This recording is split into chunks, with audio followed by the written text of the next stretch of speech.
Hi, welcome. This is Melissa Lynn with hashtag melissalynhair.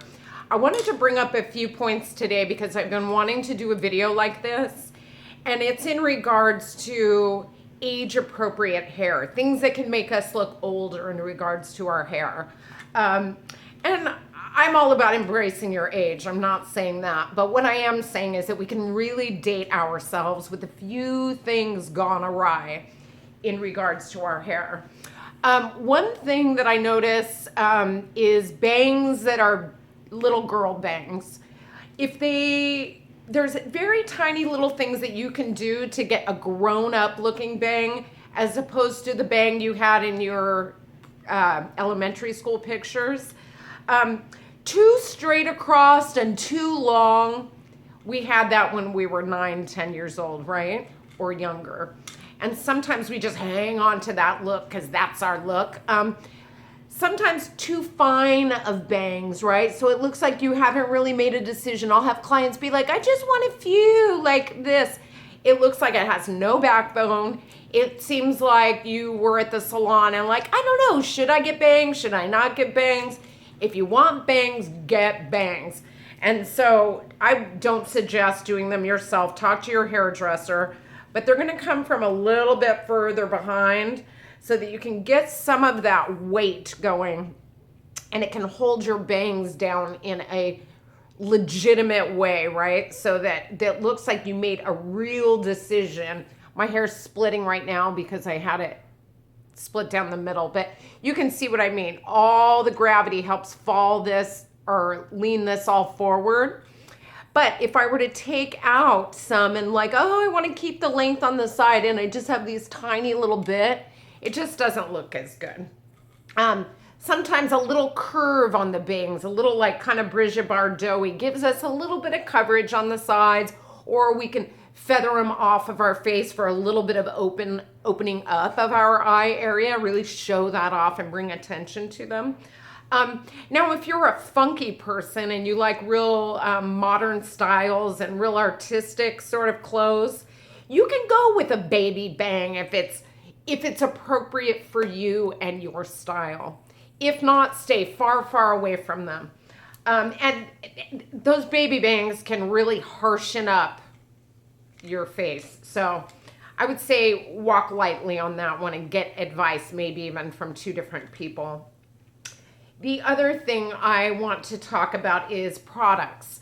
We can really date ourselves by the products that we use. I love a back comb, don't get me wrong, but very little goes a long way.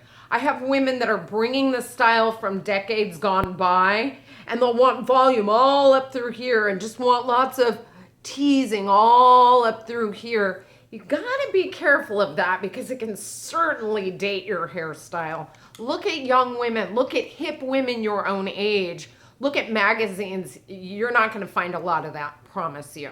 Now a little lift like a Jane Fonda, I can totally feel that. It's a good look. She has a good look, but she also has a really good hairdresser. So just be aware when you're back combing. You can usually get away with just a little lift in the crown and maybe just a little bit of dry shampoo for that little umphier feeling without having that hardcore stuck sort of helmet head. Helmet head will give you away as being not current, not hip, not modern, period. And these are the things that age us. It's like we're not keeping up with the times and we're insisting that we're gonna hang on to that look to the day we die. Maybe switch it up a little bit. Try something new. I'm not going to say that it doesn't take a while to get used to a new look. I understand that. People will think like, it's so flat. I feel so flat. I get it. But start without opening your mouth, because sometimes we can say to people, we get a new hairstyle and we'll walk out in the world and like, don't you think it looks too dark or too high or too flat? And you put that idea in the other person's head without allowing their response to just live on its own. So my advice when trying out a new look is just to walk around in the world, keep an open mind, and see what people's responses are without us projecting our feelings of not wanting change onto them, right? Too much hairspray. man, you can really give yourself away with too much hairspray. There are so many cool products today with pomades, with some sort of separating sort of creams, with dry shampoos, texturizing sprays that can give us that umphy, sexy hair without that stuck in, can't move. When the wind blows, it's staying put. That is not a good look. Not a good look. If you're overusing your hairspray because you just want it to stay up, well, by the end of my workday, it's just flat. Or when I lean forward at the desk, everything falls in my face. Well, duh, it's called gravity. And yeah, by the end of the day, I look like crap too, man. That means you've worked a long, good day. That's all there is to that. So when you have those softer products, you can re-oomph it back up. When it's hairspray, that thing is dead in the water. Once it's stuck, it's not touchable, it's not shakeable. When it goes down, it's down until you shampoo it again. Do you know what I mean? Plus, I want someone up in my hair, right? I want people to feel like they can touch it or hug me and they're not gonna break it, right? Not a good look. The other thing is hair color. Go for a more natural highlight, right? Something that's complementary. You don't want something at a dark brown with a white highlight. It looks like a frost. And any of you who are old enough to remember a frost with a cap, not a good look. There's a reason we've moved forward with our hair coloring techniques, because that's not a good look, okay? Too far away from one another in the color spectrum is a dead giveaway that you are not current. Years ago, probably 15 years ago, it was hip to have very dark with like big chunky, we called them broho stripes. I know that's rude, but in the Inland Empire, like the bros' girlfriends, that's the kind of hair they had. But people will not let this hairstyle die. It is so not hip. It is not current. It is not cute. It was really never cute. It always looked to me like a bird sort of like did its business on top of your head, really dark, and then this of white, like gross. Give it up, move forward, tone it down, right? You look at a kid's hair. Their hair never goes from dark to light. It has a small transition, 1 or 2 or 3 levels. And if you're going 3 levels lighter on some highlights, you better have a bridge color in between or it looks terrible. It looks terrible. Unless, again, you're really funky, really funky, and you're an artist and you like red and black hair or something, but tread lightly and get a couple of opinions. Balayage is one of the newer techniques. It's really not newer, but it's very popular now, and that's hand painting. And there's different ways to accomplish that look. Sometimes we can mix that hand painting balayage technique with some traditional highlights, and that looks really beautiful and natural. But ask your hairdresser, if it's not me, how do I keep my look current? How do I keep my color current? Is there anything that you think I should move towards? See if they don't have something to offer you. Sometimes a hairdresser thinks that's what you want, that you come in, they've got your color on the card, they just do the same thing without really looking at you and reassessing you, looking at your skin coloring, looking at your eye coloring. Another thing with grown women like myself or older is that I understand nobody wants warmth in their hair. Nobody. But believe you me, an ashen color makes my skin looks ashier, right? And unlike somebody who's younger, I don't have that natural glow, let's say, that I once had.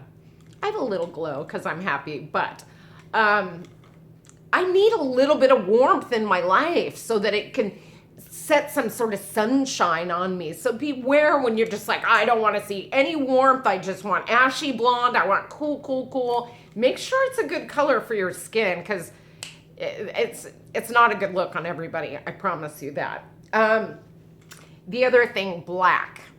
Get advice. Because my grandmother, who was Italian, Assunta Dolores Famiano, wore black till the day was long, until she passed on. And it looked beautiful on her, but she's Italian. It looked really beautiful on her. It works on some people, right?